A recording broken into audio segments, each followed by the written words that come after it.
Yeah, welcome back to the channel. In this video, I'm going to walk you through an easy step-by-step guide on how to buy USDC on Moonpay.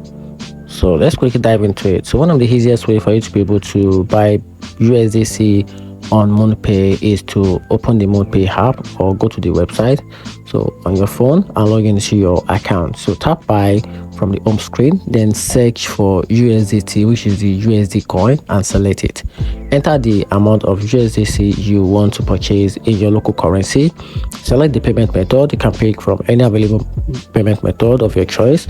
You can use bank transfer, you can use Google Pay or Apple Pay, depends on how you want it. Then enter the USDT wallet address from Binance, Coinbase, Trust Wallet, or Bybit. You can also use any other wallet. So review the details, check the amount, the fee, and the wallet address carefully. Then confirm and complete the payment with your chosen method. Wait for processing. Moonpay will send USDC to your wallet. Check your wallet to make sure USDT has been received, and that's how you can easily buy USDC on Moonpay. Hope you find the video helpful. Turn on the notification button and subscribe for more.